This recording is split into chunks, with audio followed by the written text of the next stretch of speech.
Go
Excited to be 3-0. Another great crowd at Jordan-Hare, and thankful for our great fans, students, band, cheerleaders.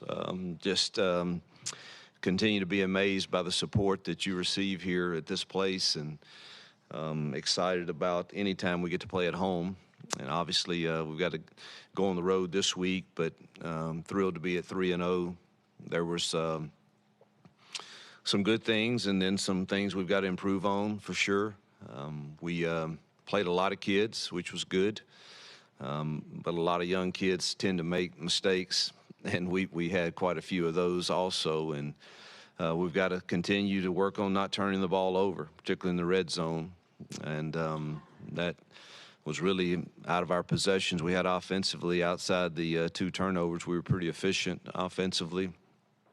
Defensively, I thought we were solid, particularly with the older guys, and there was a lot thrown at them. They had a good plan to try to stay close and shorten the game, and thought our older guys did fairly well with it. But younger guys made a lot of mistakes, truthfully, and we've got to bring them along because we're going to need them as the season progresses. But excited to be 3-0 and head into conference play. Coach, can you talk about the run game for a second? You seem to be rotating a lot of backs right now. We're seeing the young guy, Jeremiah Cobb, get a lot of time. Jarquez missed the first game, so he kind of started slow. Like, what do you expect to see from your running backs on Well, Saturday? we really didn't run the ball as well as I'd hoped in this past game, but some of that, they were committed to stopping the run. I mean, they were really anchored in there and bringing the safeties down to the box. Thus, we got some explosive pass plays, but you know, we've said all along we feel good about that room, and I think it's important that we keep them fresh and rotate those guys and try to play to some of their strengths, and like all 4 of them, and like Sean too. So we'll continue to keep rotating them and trying to use them in different packages, and Jeremiah really gives us some flexibility to think he can do a lot of things that we haven't even really gotten to yet, even in the past game. So he's dangerous with the ball in his hands, so we will continue to explore ways to get our best guys on the field. Hugh, do you have an update on Keontae? And if he's not available, where do you go at punt return? We saw Jalen field that one. Yeah, we were actually down, Var's our second, and he couldn't play, and so we're down to our third guy, and we got to get some reps this week. Unfortunately, Keontae did not get a good report, and that hurts us a lot. He's our leader back there, and he's going to have surgery today, and hadn't been a good year for us with injuries. Losing him and Keys on the defensive side it stings and it hurts, and our prayers are with him for quick healing for sure, but we'll be without him for a considerable time. Hugh, when you look at Texas A&M defensively, they rank 3rd nationally in third down defense. How does that concern you about what you're going to face on third downs this Saturday, and then for your offense, just trying to convert those on the road? It's a great concern. I want to be really clear. We're playing a team. I'm probably too candid and honest sometimes for some people, but let's just be really clear. We're getting ready to play 3 teams that have, over the last 4 to 5 years, ranked in the top 7 to 5 in recruiting. All right, so you're playing the best recruits in the nation, and we're going to be there soon, and that doesn't mean you can't compete and doesn't mean you can't win the game and all of that, but there's a reason they're 3rd in the nation on third down defense. Is they've got a bunch of 5 stars in the defensive line and at linebacker and at safety and at corner. I mean, they're really, really talented. And when you put on the film, you see that. I mean, their closing speed's incredible. They're physical up front, and it's a tall challenge for us in year 1 to stand toe-to-toe with A&M and Georgia next week and LSU the following week. That it's our goal to get there, but that's what reality is we've had about 8 months to recruit a half a class, and these others have been stacking it, And that's why they're ranked third in the country in third down defense, is they're incredibly talented.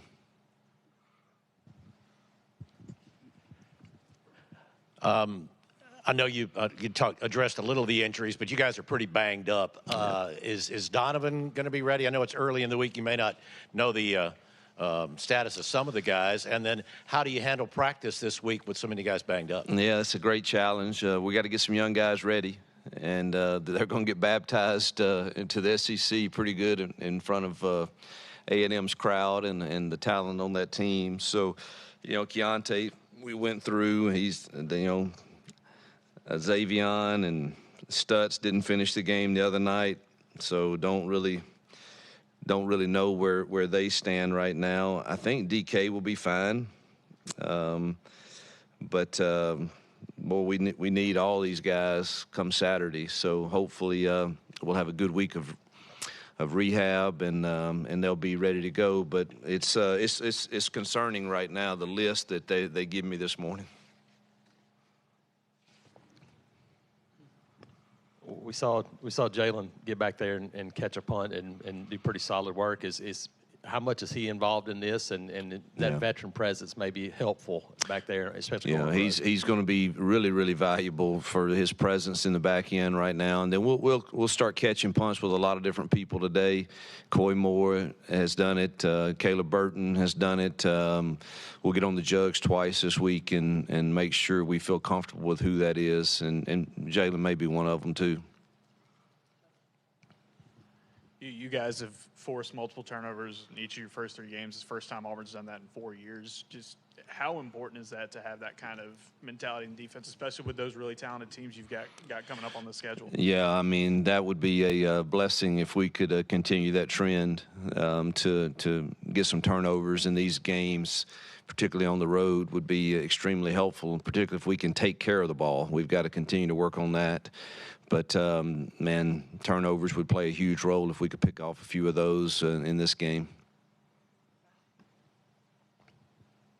On Saturday, it's an 11 a.m. kick on the road. People like to say that the road teams benefit from early kickoffs. How do you get your team ready for another road trip? It's the SEC opener, and since it's an early kick at 11 a.m. Well, I love early kicks on the road. I think our kids will. I don't think that's a huge challenge. Truthfully, it's the same time zone. We'll put them to bed a little earlier, eat a little earlier. But we did that all fall camp. We started early, so it's truthfully will be just like a fall camp day. So I don't think there's a huge adjustment to that at all. And I like the early kicks.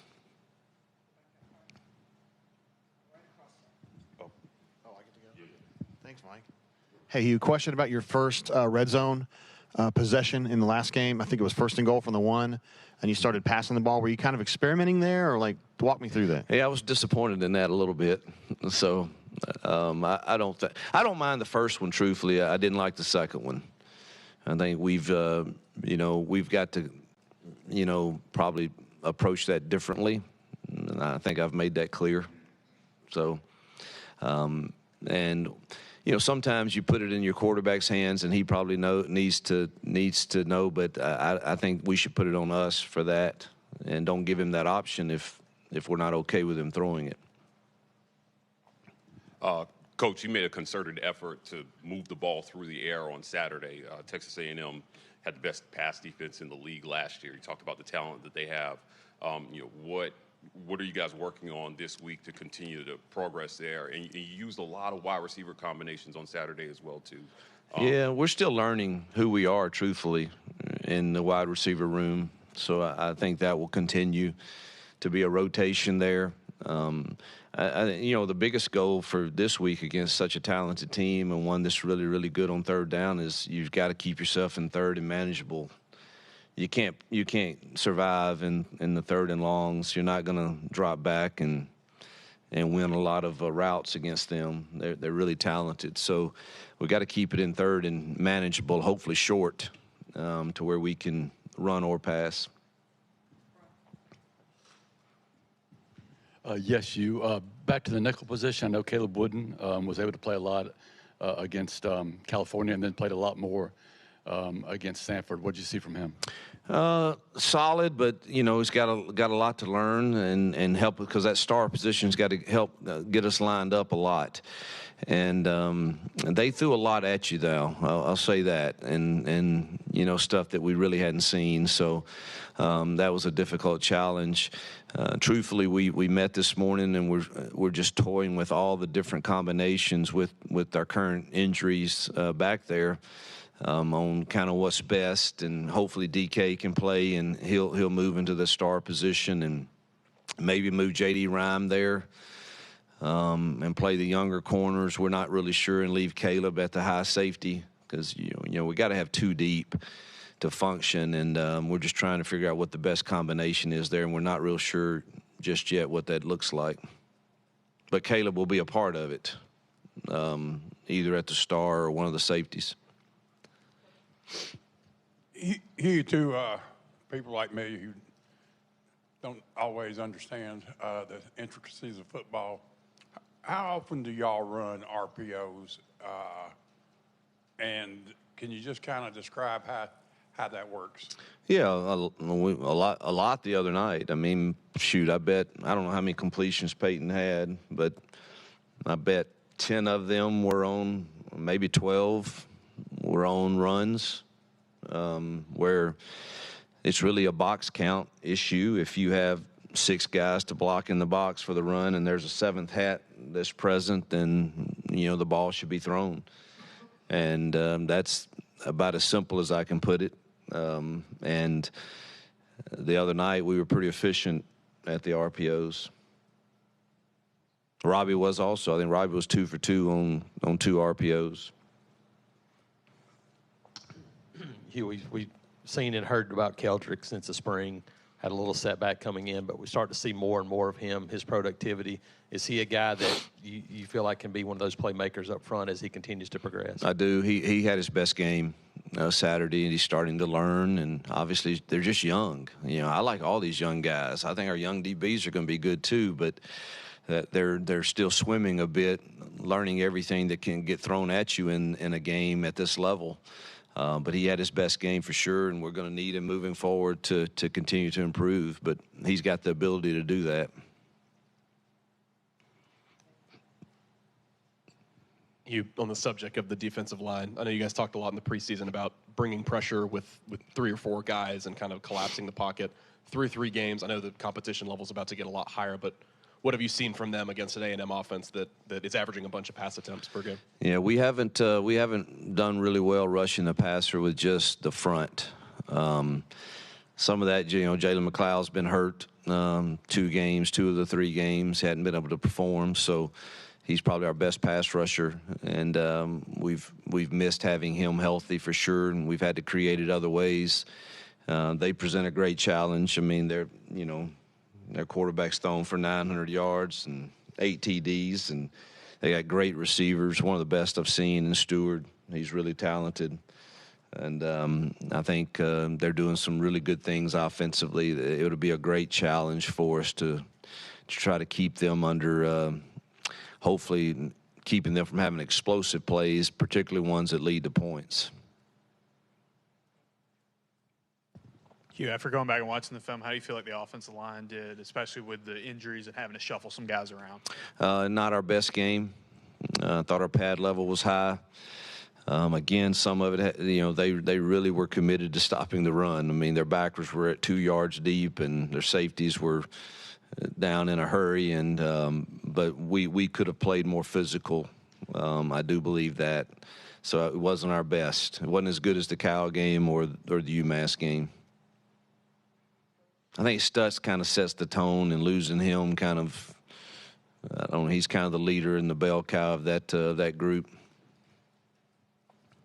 Hugh, Bobby Petrino, his offense is somewhat different, I believe, than most. Could you just talk about, beyond just the talent, the challenges it presents? Yeah, he's very good schematically, very good at scheming. And obviously he checks a lot of his runs based on the looks that you have, and that makes it difficult. He's usually right. And I think we've got to do a great job of disguising things. But, he's going to make you stop 12 personnel and spread sets and everything that makes it challenging. And then you combine the talent level he's coaching with his balance on offense of play action and passes and runs and the quarterback that can extend it with his legs when he needs to. It's a very, very difficult task. Speaking of the upcoming talent, I'm curious just where's the balance, or I guess what's the challenge of trying to hold some stuff and withstand not showing too much tape to other teams, especially before SEC play, but also trying to build the chemistry and build your team and schematics. And typically at this point in the season, this early, how much is still left on the table to show that you guys haven't used or you haven't put on display? Well, every game you're going to, have an idea of, this may be advantageous for us to do, and some of it you've done, some of it you haven't. That's pretty normal from game to game, and you pick up on a few things you see on tape that you may think, hey, we have this, so we might ought to use it this week. So, there'll be some things, but obviously if you're going to be really good at something, you need to practice it. And so you can't do too many other things than what your kids have already done, particularly us with our young receivers, and they're just now kind of feeling their way into all of this. I'd hate to change too much on them, but you always are going to look for a few things that might help you, compete in a game. Coach, last week JG asked you about picking a quarterback and kind of sticking with them. You showed that on Saturday. Are you going to continue with that plan on the quarterback rotations going into Saturday? Well, that's the plan, as long as we're playing well. Look, this is just like life. You got to do your job well. And if you do your job well, things usually work out. And if you don't, things usually don't work out. And we have confidence, and I thought he threw it really well the other night and made one bad decision, I thought. But the other we kind of should own as coaches. And so hope he continues to build on that. But the guy was like 18 yards away from doing something that I don't know if another Auburn quarterback has done in a long time. You guys say you couldn't find it, maybe ever. But so we hope we build on that and we maintain and gain confidence from it. At the same time, I've been clear about Robbie has a role. I do believe that, and particularly against the level of athleticism we're getting ready to see, I think there's a role for him too, and he threw it well when he came in the other night. So, but you can't be herky-jerky in and out, and I think that's something we all agree on. So whenever we asked you about the running back room, it feels like it's always a Jeremiah Cobb's name that keeps coming up. We saw him kind of go out as a wide receiver, out wide it looked like. You talked about just kind of finding ways to get him on the field. What has been the process of finding ways to get him on the field so far? Draw up a play that we want to run with him and get him on the field. That's usually the way it works. Say, let's go this personnel and put him here, and let's see if we can get him a touch or two, because he just he's probably the fastest kid we have in that room, which speed is a good thing. And so I like all of those guys, but they're just a little different. And, him with the ball in his hands on the perimeter is a little different than some of the others. So it's just a matter of us figuring out what can we handle within the scheme of what we're doing, what can he handle, and the understanding that we have in it. So we'll always be trying to find a few ways to get him some touches. On the subject of injuries, you talked about how some young guys are going to have to go in. You said all the way back in the beginning of the preseason, there's no depth chart, going to try to spread around reps as evenly as possible. Do you feel like you might be getting some good returns on that? I know you were trying to get a lot of young guys involved throughout the preseason, and now that their opportunities might be a little bigger. Well, 2 of the 3 games we've played a lot of kids, and so that's helpful to get live reps. Will it be different at A&M? Yes. It's a different skill set they're going to play against, different environment. And I don't know exactly how they'll respond, but, we're forced into it at some spots, truthfully. And we're going to have to find out. They're going to have to grow up pretty fast.